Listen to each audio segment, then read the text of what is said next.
창세기 28장 1절부터 9절까지 말씀입니다.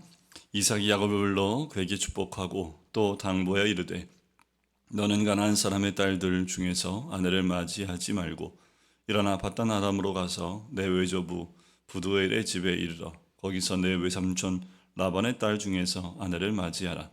전능하신 하나님이 내게 복을 주시어 내가 생육하고 번성하게 하여 내가 여러 족속을 이루게 하시고 아브라함에게 허락하신 복을 내게 주시되 너와 함께 내 자손에게도 주사 하나님이 아브라함에게 주신 땅 곧 내가 거류하는 땅을 내가 차지하게 하시기를 원하노라. 이에 이삭이 야곱을 보내매 그가 밧단 아람으로 가서 라반에게 이르렀으니 라반은 아람 사람 부두엘의 아들이요 야곱과 에서의 어머니 리브가의 오라비더라. 에서가 본즉 이삭이 야곱에게 축복하고 그를 밧단 아람으로 보내어 거기서 아내를 맞이하게 하였고 또 그에게 축복하고 명하기를 너는 가나안 사람의 딸들 중에서 아내를 맞이하지 말라 하였고 또 야곱이 부모의 명을 따라 밧단 아람으로 갔으며 에서가 또 본즉 가나안 사람의 딸들이 그의 아버지 이삭을 기쁘게 하지 못하는지라. 이에 에서가 이스마엘에게 가서 그 본처들 외에 아브라함의 아들 이스마엘의 딸이요 느바요스의 누이인 마할랏을 아내로 맞이하였더라. 아멘.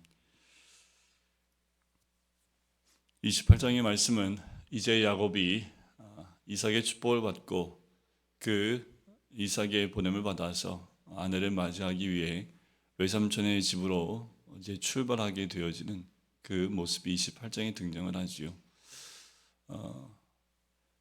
어제도 보았던 말씀 가운데 후반부에 에서의 모습이 나옵니다. 그리고 오늘 말씀의 후반부에도 에서에 대한 말씀이 나오지요.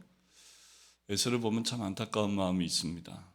장자로 태어났지만 그가 그 장자의 명분을 너무도 경홀히 생각했고 너무 쉽게 생각을 했지요. 야곱에게 팥죽 한 그릇에 그 장자의 명분을 팔아버립니다. 에서의 모습을 보면 믿음 가운데 그의 삶을 출발하거나 또 믿음으로 그 삶을 해석하려는 마음이 별로 없는 것 같아요. 그래서 일어난 사건들에 감정적으로 대응을 합니다. 감정적으로 그 모든 일들 가운데 그 야곱을 죽이려고 하는 그 분노의 마음으로 잡혀 있는 모습을 보게 돼요. 자, 여기서 우리가 한 가지 기억해야 될 것이 있습니다. 뭐냐 하면 큰 자가 어린 자를 섬기리라 라는 말이 에서한테는 복이 아니라 오히려 그한테는 저주와 같은 말씀이었을까요? 우리가 야곱에만 집중하다 보니까 에서에게도 주어진 말씀이 있습니다. 큰 자가 어린 자를 섬긴다. 그런데 우리 세상적인 관점에서 봤을 때는 말도 안 되지요. 윗사람이 아랫사람을 섬긴대요. 뭔가 거꾸로 됐지요. 에서에게는 큰 잘못된 것, 그에게는 마이너스이고 또 그렇게 하신 게 도대체 왜 하나님은 에서에게 그런 예언의 말씀을 주셔서 그의 삶이 동생을 평생 섬겨야 되는 삶이 될 수밖에 없는 것인가 라고 생각할 수 있습니다. 하지만 우리가 꼭 기억하셔야 될 건 뭐냐면 에서의 믿음은 그 말씀의 순종함으로 이루어졌어야 합니다. 에서의 구원은 그 말씀대로 받고 순종할 때 하나님의 복이 임한다라는 거예요. 우리가 이삭이 우리가 눈으로 보는 것처럼 그 머리에 손을 얹고 축복 기도를 해주고 이런 것이 진정한 복이었을까요? 그런데 진정한 복이 뭐라고요? 하나님이 함께하는 것이 복입니다. 하나님이 함께한다는 건 뭘까요? 하나님 말씀에 순종하는 거지요. 그러면 에서에게 주어진 하나님 말씀이 뭘까요? 큰 자가 어린 자를 섬긴다라는 태어날 때부터 주어진 약속의 말씀입니다. 그러면 에서는 그 말씀에 순종해서 따라갔다면 하나님 주시는 복이 충만하게 임했을 겁니다. 여러분들 에서가 사냥하는 사람이 되었지요. 좀 힘이 있는 사람이었습니다. 야곱은 집에 있는 사람이었지요. 여러분 생각해 보세요. 에서가 정말 복을 못 받았을까요? 나중에 야곱이 형을 만나러 왔을 때 보면 이 에서가 야곱을 맞이하기 위해서 수많은 사람을 거느리고 오는 것을 보고 또 야곱이 예물을 주었지만 에서가 뭐라고 합니까? 내가 있는 것도 족한데 받을 필요 없다 라고까지 얘기할 정도로 풍족함이 에서에게도 있었습니다. 그럼 진짜 복이 뭡니까? 이 땅에서의 풍족함이 진짜 복입니까? 그럼 에서도 복을 받았지요. 진짜 복은요, 하나님 말씀하신 대로 대가 이어지는 겁니다. 그 계보가 이어지는 겁니다. 믿음의 계보가 이어지는 것이 에서를 통해서 이루어지는 것이 아니라 야곱을 통해서 이루어지지요. 그것이 진짜 복입니다. 그래서 오늘 본문에 이삭이 야곱에게 다시 한번 복을 주면서 야곱의 자손을 통해서 하나님이 아브라함 주신 땅을 너희 자손들에게 주겠다. 그 땅을 내가 차지하게 하기를 원하노라 라고 하면서 4절에 그 얘기를, 축복을 다시 하는 것을 보게 됩니다. 여러분들, 이 땅에서 우리가 기름진 복을 받는 것, 그래요, 그것도 중요합니다. 그것은 하나님이 주신 놀라운 복이지요. 하지만 우리가 봐야 될 복은 믿음의 대를 이어가는 겁니다. 또 믿음을 따라 순종하는 거지요. 이제 야곱은 진짜 믿음의 길을 걸어갑니다. 이제까지는 속여서 그 축복을 얻으려고 했고, 아버지를 속여서 또 축복을 얻었기도 했습니다. 그런데 이제는 그 축복을 얻는 과정이 잘못됨 때문에 도망쳐야 되는 상황이 됐지요. 이제 야곱에게는 이 이삭, 아버지의 명을 따라서 그 믿음의 길을 떠나야 합니다. 가정을 떠나야 합니다. 그것이 1절부터 나온 5절까지 나와 있는 야곱의 믿음에 이제 발자국을 띄는 그 아버지의 명령에 따라서 순종하는 모습이 나오는 거지요. 여러분들, 여기서는 큰 자가 어린 자를 섬긴다라는 것을 믿음으로 받았어야 합니다. 근데 그것을 믿음으로 받지 못한 것이 에서로 하여금 믿음의 계보에 들지 못했던 가장 중요한 이유지요. 그러다 보니 말씀을 잘못 해석하게 되고 잘못 적용하게 됩니다. 아버지가 야곱을 불러서 바단 아람으로 가서 네 외삼촌에게서 아내를 찾으라는 그 말을 듣고 자기 아내들을 이 부모님이 기뻐하지 않는 것을 보고 어떤 선택을 합니까? 이삭의 형이지요. 이스마엘에게의 딸 중 가운데서 또 아내를 맞이하는 모습을 봐요. 자, 잘못된 선택을 하다 보니까 계속 잘못된 선택을 합니다. 어디서 아내를 구하는 것이 부모가 기뻐하는지에 대한 것을 전혀 이해하지 못해요. 또 다른 잘못된 선택으로 아내를 맞이하게 되지요. 에서는 이렇습니다. 믿음의 눈을 뜨지 못하니까 말씀을 적용도 못하고, 그러니까 적용을 못하니까 잘못된 선택을 하고 있는 거죠. 여러분들, 다시 돌이켜야 합니다.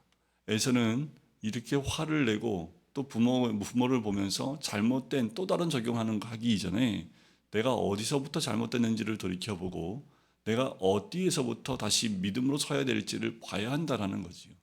거기서부터 고쳐나가지 않으면 에서는 계속 잘못된 적용과 잘못된 길을 갈 수밖에 없는 거예요.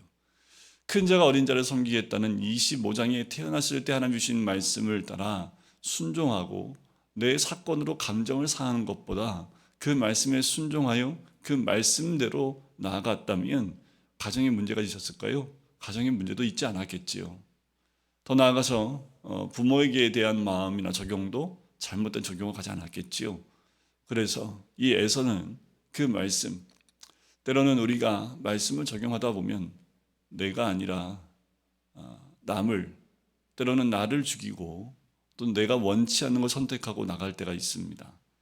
나를 주고 나를 부인하고 자기를 부인하고 자기 십자가를 지고 나갔다면 에서는 어쩌면 이 믿음의 계보 가운데 세워지는 역사가 있지 않았을까요? 그런데 에서는 그 선택하지 못했다라는 거지요. 이삭이 야곱을 불러서 오늘 1절 말씀에 보면 당부합니다. 가나안 사람들의 딸 중에서 하나를 맞이하지 말라는 거지요. 그리고 일어나서 밧단 아람으로 가라고 얘기합니다. 대략 80km 정도가 떨어져 있는 그 곳으로 가라고 하지요. 외조부가 계신 그곳에 가서 라반의 외삼촌 라반의 딸 중에서 아내를 맞이하라고 그 야곱을 보내는 장면이 나옵니다.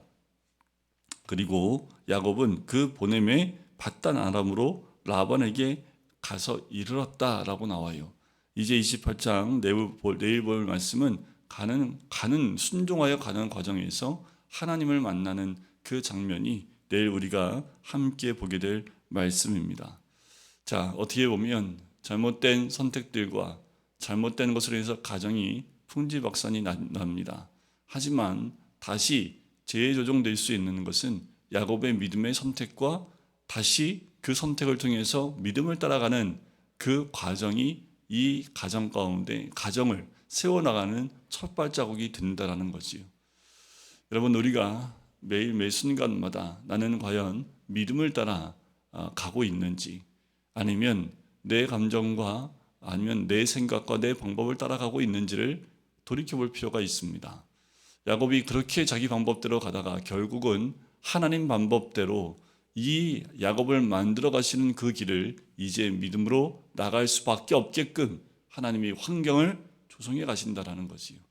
야곱을 축복받는 그릇으로 만드는 그 훈련의 과정으로 하나님이 야곱을 보내시는데, 야곱에게 선택권이 없고 그에게는 갈 수밖에 없는 상황으로 하나님이 몰아가시는 것을 보게 돼요.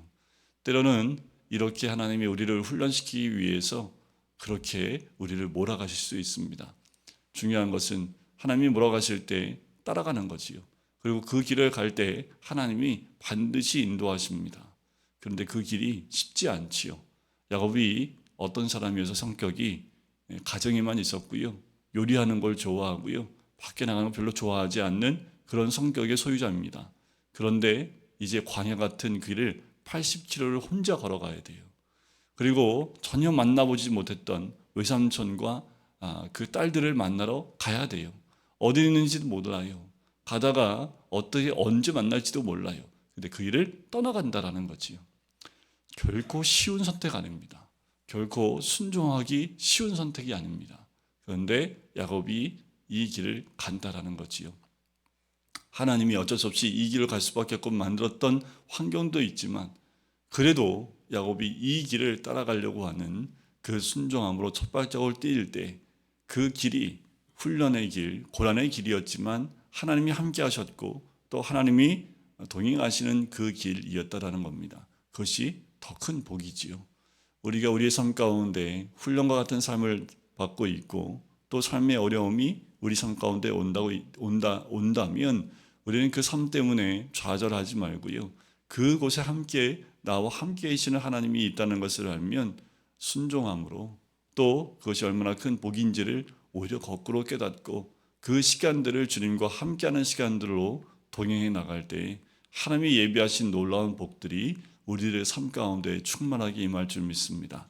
오늘도 우리가 에서처럼 말씀에 순종하지 않고 내가 원하는 선택을 해서 감정의 상함으로 잘못된 적용을 하는 것이 아니라, 때로는 하나님의 훈련하심 가운데 우리를 고난의 길로 보내실 때에 야곱과 같이 순종하여 믿음의 길을 한 발자국 한 발자국 나갈 때 세상이 볼 때는 참 안타까운 모습처럼 보일지 모르지만 하나님이 동행함으로 복된 길로 하나님이 인도하시는 그 과정인 것을 우리가 보고 믿고, 우리도 그렇게 믿음의 한 발자국씩을 걸어 나갈 수 있는 주님의 사람이 되시기를 주님의 이름으로 간절히 축원드립니다. 기도하겠습니다. 사랑하는 주님, 감사합니다. 하나님, 오늘도 에사와 야곱을 통해서 주신 하나님의 음성 듣게 해주심을 감사합니다. 주의 말씀에 순종치 않고 또 깨닫지 못했던 에서는 그의 모든 선택과 적용이 하나님 말씀대로 가지 못하고 자기의 생각과 방법대로만 선택하고 가게 되는 모습을 보게 됩니다. 하나님, 때로는 나의 선택이 잘못된 것에 하나님이 우리를 인도하시고 또 우리를 광야 같은 길로 보내실 때에 그 길을 선택해 나감으로 믿음의 길을 나아갈 때 하나님이 우리와 함께 하시고 역사하신 것을 믿고 나갈 수 있는 우리가 될 수 있도록 축복하여 주시옵소서. 감사드리며 예수 그리스도의 이름으로 기도드립니다. 아멘.